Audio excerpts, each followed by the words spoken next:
जय श्री बालाजी प्रिय दर्शकों, आज हम सुनेंगे आमल की एकादशी। मानधाता बोले, हे वशिष्ठ जी, यदि आप मुझ पर कृपा करें तो किसी ऐसे व्रत की कथा कहिए जिससे मेरा कल्याण हो। महर्षि वशिष्ठ बोले कि हे राजन, सब व्रतों से उत्तम और अंत में मोक्ष देने वाले आमल की एकादशी के व्रत का मैं वर्णन करता हूँ। यह एकादशी फाल्गुन माह के शुक्ल पक्ष में होती है। इस व्रत के करने से समस्त पाप नष्ट हो जाते हैं। इस व्रत का फल 1000 गौदान के फल के बराबर होता है। अब मैं आपसे एक पौराणिक कथा कहता हूँ, आप ध्यानपूर्वक सुनिए। एक वेदिश नाम का नगर था जिसमें ब्राह्मण, क्षत्रिय, वैश्य और शूद्र चारों वर्ण आनंद सहित रहते थे। उस नगर में सदैव वेद ध्वनि गुंजा करती थी तथा पापी, दुराचारी तथा नास्तिक उस नगर में कोई नहीं था। उस नगर में चैतरथ नाम का चंद्रवंशी राजा राज्य करता था।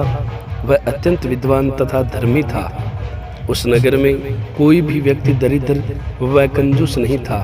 सभी नगरवासी विष्णु भगत थे और आबाल वृद्ध, स्त्री पुरुष एकादशी का व्रत किया करते थे। एक समय फाल्गुन मास के शुक्ल पक्ष के आमल की एकादशी आई। उस दिन राजा, प्रजा तथा बाल वृद्ध सबने हर्षपूर्वक व्रत किया। राजा अपनी प्रजा के साथ में मंदिर में जाकर पूर्ण कुंभ स्थापित करके धूप, दीप, नैवेद्य, पंचरत्न आदि से धात्री यानी आंवले का पूजन करने लगे और इस प्रकार स्तुति करने लगे। हे धात्री, तुम ब्रह्म स्वरूप हो, तुम ब्रह्मा जी द्वारा उत्पन्न हुए हो, समस्त पापों का नाश करने वाले हो।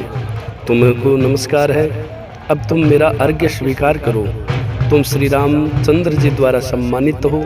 मैं आपकी प्रार्थना करता हूँ, अतः आप मेरे समस्त पापों का नाश करो। उस मंदिर में सबने रात्रि को जागरण किया।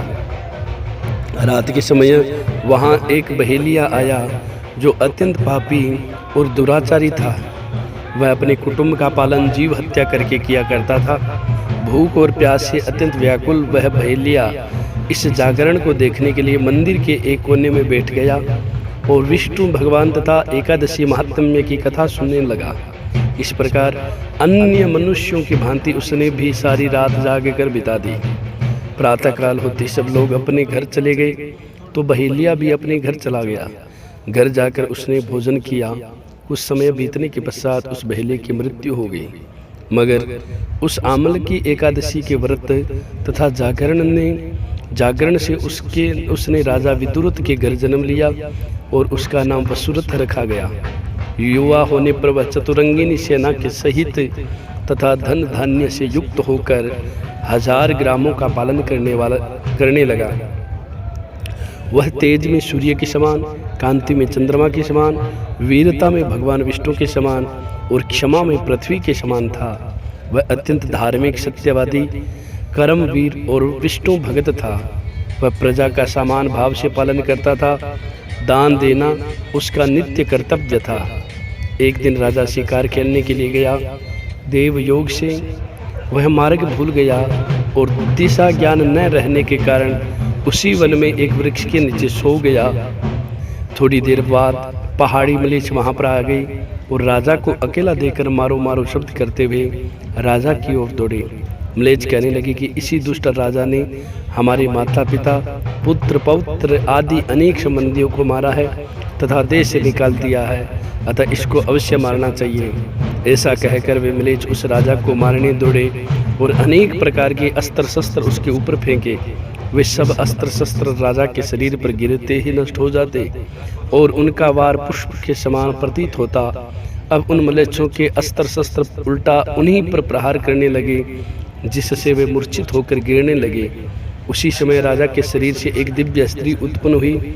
वह स्त्री अत्यंत सुंदर होते हुए भी उसकी भ्रिकुटी टेढ़ी थी। उसकी आंखों से लाल लाल अग्नि निकल रही थी जिससे वह दूसरी काल के समान प्रतीत होती थी। वह स्त्री मलेच्छों को मारने दौड़ी और थोड़ी ही देर में उसने सब मलेच्छों को काल के गाल में पहुंचा दिया।